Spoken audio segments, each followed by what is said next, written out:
กินน้ำมันน้ำเมืองเพิ่นบ่ให้อดหายากแล้วเจ้าสินเจ้าทำเจ้าองค์ประธานเจ้าแผ่นผ้าตาดินเจ้าแก้วตาทิพย์เจ้าสินศักดิ์สิทธิ์และสกุลนะลูกนี้น้ำมื้อนี้ผู้ขาดมีคันหาพร้อมเด้อน้ำอ้อมน้ำหอมได้มาล้างมาช่วยมาฮับเด้อพ่อเด้อให้โซ่เข้ามาให้ดีมีแหงเจ้าสินเจ้าทำเจ้าองค์ประธานให้เบิ่งให้แยงมื้อนี้เพิ่นมาฟุกว่าข้างษา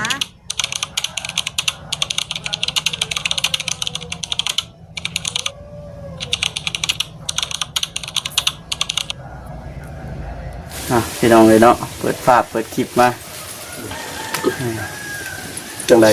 มื้อนี้มาเพื่อนมีน้องเพชรเพิ่นมื้อนี้มีน้องน้ำเพชรเลขบ่ด้วยว่าจังได๋ถึงรางวัลที่1บ่จังหวะเด้อ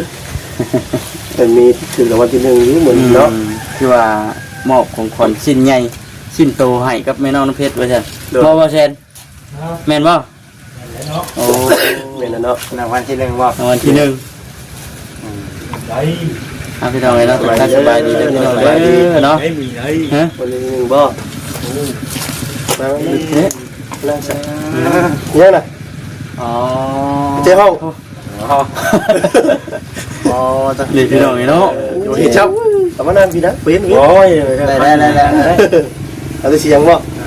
เนี่ยจิ๊กเจมั้ยเฮ้ยพอแล้วเนาะ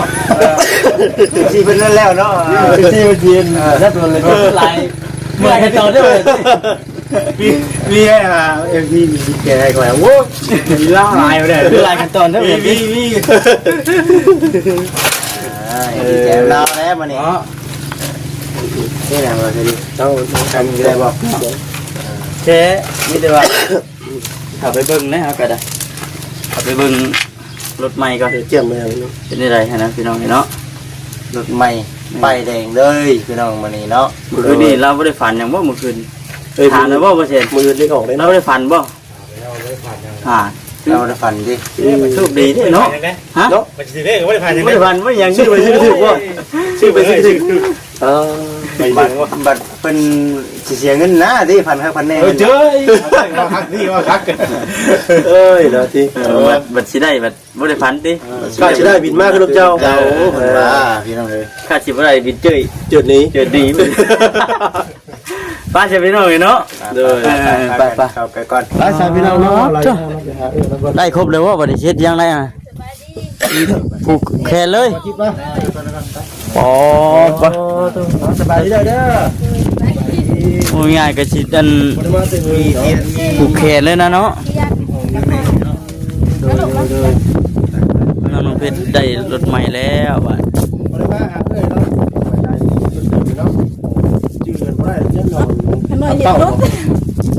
รถป่ะน้องป้าเป้าสบายดีใหญ่เลยฮะเขียวยังเหมือนกันนะมีกินขนมไหลเขียวบ้องบ่เขียวเหี้ยป้าเดี๋ยวน้องพูดเลยแต่อันนี้เดี๋ยวก็จุดพอดพี่น้องมือนี่คือชื่อรางวัลที่1เลยได้นี่บ่อีพรไปเอาเลขเด็ดมาใช้คือนี่นอนฝันบ่คืนนี่นอนรับคักบ่ได้ฝันยังสิได้แต่งกันบ่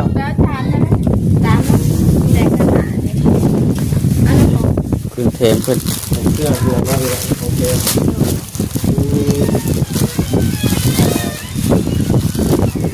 เก็บไว้จุดที่เก็บไว้เนาะน้ำมันน็อกเนาะวางไว้ดูเหมือนกันใจขนาดนั้นเป็นแบบพันเราพันว่ากระเจ้าชื่อเสือแดงให้ว่าแม่นนี่ใช่เนาะเสือแดงนะอยู่นี่ใช่เนาะนี่รถเพิ่นรถเก่าอันนี้ก็บ่แม่นรถเราสำหรับพี่น้องน้องเพชรไปพูดไว้เป็นรถที่ว่าเพิ่นยืมดูว่ายืมเพิ่นมาขี่กันรถอยู่ในวัดเนาะเก่าแล้วมันโชคแตกบ่ได้เนาะนั่นแล้วจะว่าน้อยซะเบิดปูบ่ได้แล้วอะไรคนลาวรุ่นตะกี้พุ่นเลยยืมเพิ่นมาขี่ใช่ป่ะนี่เนาะบ่ได้ให้รถลาวดอกพี่น้องให้ขี่วันนี้จะมาสิได้ไปคืนบ่จังเนาะ ใหม่เด้มาอยู่เพิ่นมาใช้เวียกซื้อ โอ้ยลงฉันเนาะ ดูเรากัน เดี๋ยวดูมาไปเด้อ ลงพุ่นแล้ว อยู่มันกวง นี่ นี่ ห้องปลากล้วยคนละ รู้จักกันเนาะ อยู่ลูกข้างล่างกู หลังบ้านพุ่นหลังบ้าน บ้านหลังบ้านโดยแล้วไปผูกคอต่อแขนเลยมื้อนี้เนาะ ผู้มีไฟผู้แขนทอนเลย เด้แล้วมาอยู่ มาแล้ว มาบ่กัน โดย พอจะพอไป โดย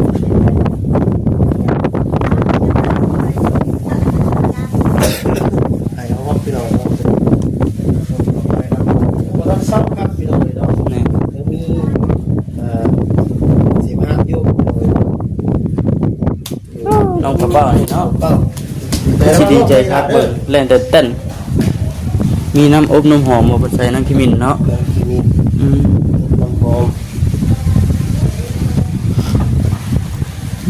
เขนควันรถใหม่พี่น้องเอ้ยเป็นยังกะยังเกียมอยู่คุณ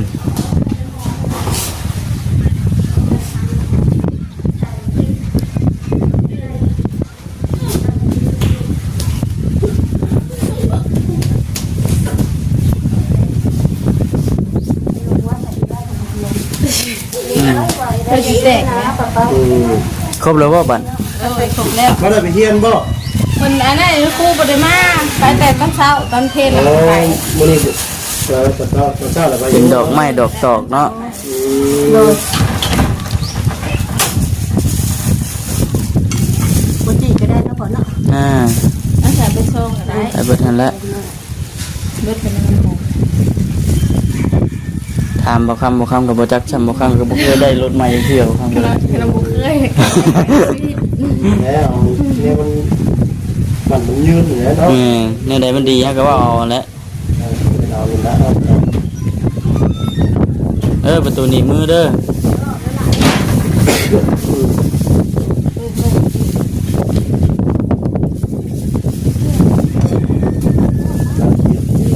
ไอ้ละตัวไอ้สัสไป อ่ะ ฮะ แล้ว เรื่องแล้ว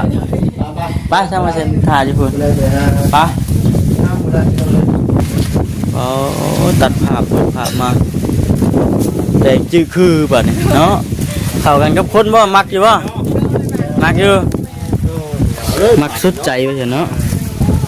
มาเซ็นซื้อรถมานี่ถูกต้องรถนะ ได้อยู่ได้อยู่ เนี่ยถือว่าได้บ่ อ่าเยอะสละตามมันเลย พี่น้องมา อ่าตัว ทำมาคูณรถใหม่ได้บาทนี่เนาะ อืม เป็นตู้ตู้ว่าวอยู่อู้น้ำหอมมาทำคูณรถใหม่วะเนาะ ที่นั่นตาถูกสาธุคนนี้สันวันดีมือปกติมือยกมืองาม โอ้ย แล้วแม่มีเจ้าต้นบุญ4องค์เด้อเพิ่นมาโผดมาพาแยมาคุ้มมาครองพ่อปุกะมื้อนี้เพิ่นมีรถคืนคัน โอ้ย เพิ่นได้มาสดมาช่วยมาส่งมายืนมาอบอุ่นมาให้ความอบอุ่นมาให้ความกบสุ่มกูก็รักษาเบิ่งแยงคำชูครอบครัวเฮือนชาติของปุกะให้อยู่ดีมีสุขให้หั่งให้มีอยู่มีกินน้ำมันน้ำเมืองเพิ่นบ่ให้อดหายากแล้วเจ้าดินเจ้าธรรมเจ้าองค์ประธานเจ้าแผ่นผ้าตาดินเจ้าแผ่นแก้วตาทิพย์เจ้าสิ่งศักดิ์สิทธิ์ในสกุลนรกนี้นายมื้อนี้ผู้ขาดมีคันหาพร้อมแล้วน้ำอมน้ำหอมได้มาล้างมาช่วยมาฮับเด้อพ่อเด้อให้โชคให้มาให้ดีมีแหง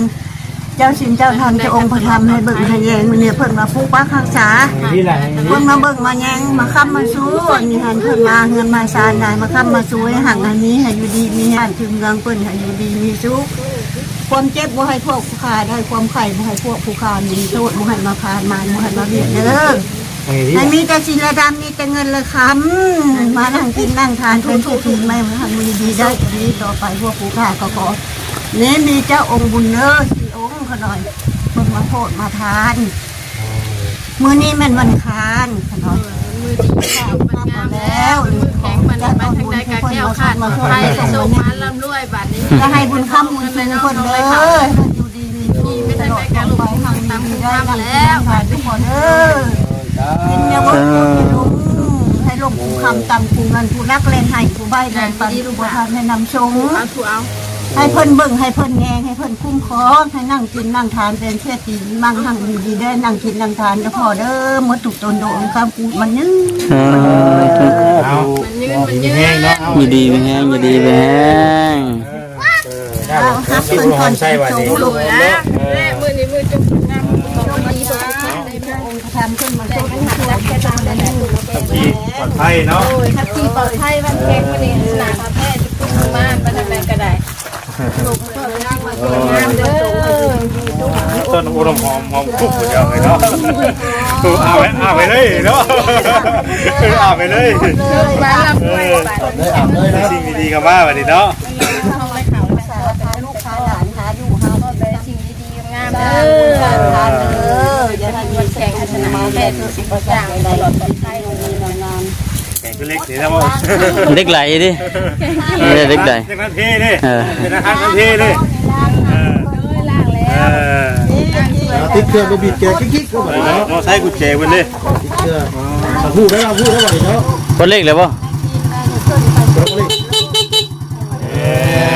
โอ้ยเนาะ พูดได้ครับพูดได้อาบเลยเนาะ อาบเลยอาบไปเลยนะไปเออ รถไฟอ่ะน้ำจอด ขอบคุณอยู่ดีมีแห้ง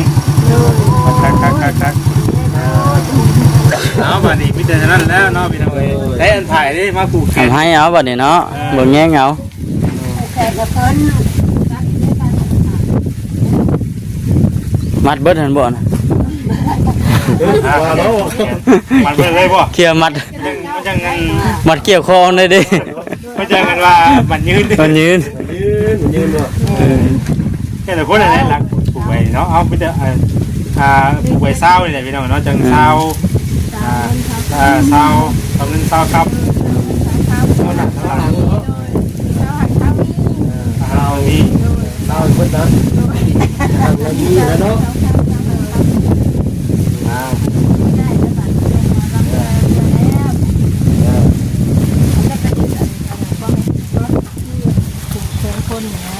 ก็ให้เพิ่นผูกเงินก่อนคนสิผูกเงินนี่เด้ มาเห็นอาชีพอย่างงามเด้ใบนี่ไหนคือว่าเป็นนั่นนะ เบิ่งเลขนำเด้อบ่เสียเด้อเบิ่งเลขนำเด้อ เนาะ เด้อเด้อโอ้อ่ะ ไอ้ยังไงมีตู้ เอาไง บ่ นี่มันนี่มันน้อยเบิดบ่ มันน้อยพูด ผูกปลาลูกบ่ น้อยพูด นอน ตัวสีไงเนาะเอาใหญ่มันเหี่ยเนาะ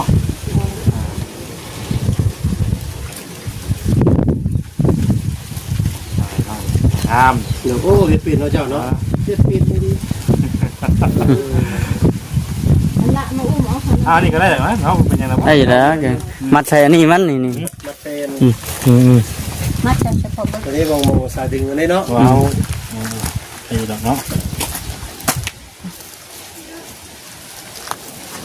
แข่งรถใหม่ ดีมุกดีใจน้ำบัดนี้ เอามาทำไมแม่เงินเมื่อเช้า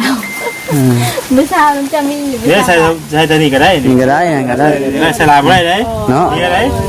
ใส่ลายผูกแค่นั้นเฮียได้ดิ ใส่ลายบ่ได้ ได้มาเดียว แม่นผูกไว้เป็นขวัญ มันยืนเด้อ แก้บ่ต้องแก้ออกบัดนี้ คนปากมันยืนมาทางไหนก็ได้ เด้อคนเจ้าองค์กระทำมาสดมาช่วยพบผู้ข่าเด้อมื้อนี้นั่นคือผู้ข่าได้ผูกแขนนัดจัดกันเอาแล้วจงเลยนี่ขอให้เป็นสิ่งเป็นธรรมเด้อมาปกปักรักษาลูกหลานและให้อยู่ดีมีแรงอย่าให้มีอุปสรรคใดๆมาใกล้มาทัดให้ดีให้มีแต่ความสุขความเจริญหั่งมีดีได้อยู่ดีมีแรงความสุขสุขใจอนุญาณานสุขภาพกำลัง ตลอดปลอดภัยเป็นอะไรก็ได้ ขับขี่ตลอดปลอดภัยเนาะแง่ง คุณ คุณทางทานี่เนาะได้แล้วเนาะหาเงินเติมน้ำมันได้ไหม ได้หลบก็หาเงินหาทำแล้ว หาเงินเติมน้ำมันได้ไหมได้ ยับปลากระหล่ำปลาหล่ำยังไปขาย แม่เขาก็ไปค้าขายได้แบบนี้เนาะ โอ้ยแบบนี้คน มันไปหลอกขายกันสบาย ขายได้ แม่น รถแล้วมันผัดใจไม่ได้ไม่รถ โอ้เอามันยืนเด้อ มันเงิน เอาไปทำไปเติมกล้องเหมือนด้วย จะองค์ใจ จำที่องค์เลยจะให้เพิ่นมันเพิ่นยืนเลย คันเก่าก็เอาไปส่งเพิ่นแน่นอนไปเนาะ ใจว่าทุกองค์ ถ่ายรูปก่อนมาถ่ายรูปก่อนมามายืนน้องเพชรปู่น้องเพชรตอนอาบเลยเพื่อได้ที่เราเนาะคือว่าวันบนวันทุกวันเนาะแต่เอามาเห็นเลยทางไหนคนแล้วแล้วจะทั่วเอาแบบที่รถผ้ามาดีกว่าหลายผ้าหลายปีคนจะได้เลื่อนทานแล้วนะเนาะ แม่ ที่เรียนรถคัน แม่ คันดีๆแหละเนาะจะคันนึงเอาไว้ดีเนาะคันดีไว้ในตรงรูปโรงเรียนหรือว่าเรียนอย่างก็แล้วแต่ละบัดนี้เนาะเพราะว่าเขามีรถแล้วมันก็ไปมาสบายภูเขาเนาะมีรถดีๆไว้ขี่สักคันนึงพี่น้องที่ผ่านมากอะขี่ในรถห้างเนาะ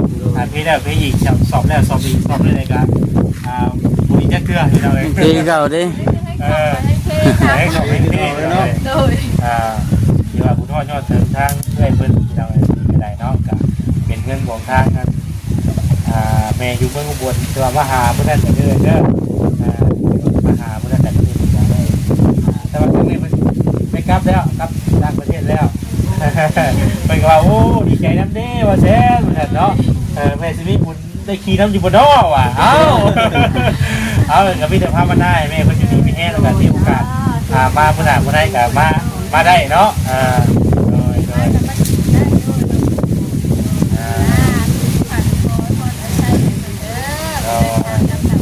ทีละคนก็ได้แม่ทีละคนก็ได้เนาะ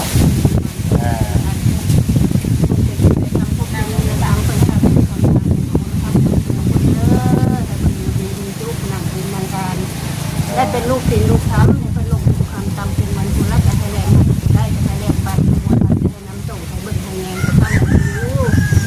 ชมคงทานเพิ่นโดเจ้าองค์ประธานในเพิ่นมาทานด้วยความบริสุทธิ์ในน้ำเป็นพักบริสุทธิ์ในครอบครัวมันการของเพิ่นพร้อมและองค์ประธานที่องค์นี้มัดผู้คนมาสวดมาชมมานี่แม่นั้นกับผู้รู้พระพุทธเจ้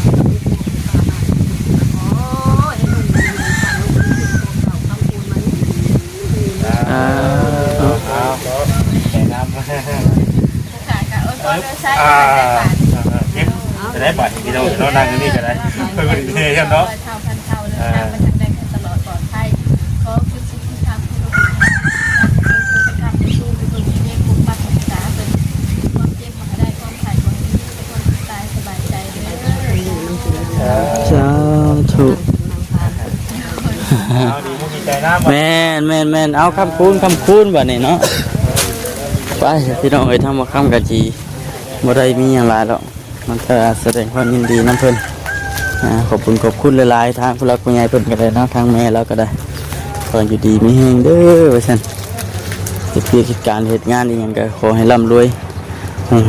เจริญก้าวหน้าต่อไปอย่าเจ็บอย่าจนเนาะโอเคพี่น้อง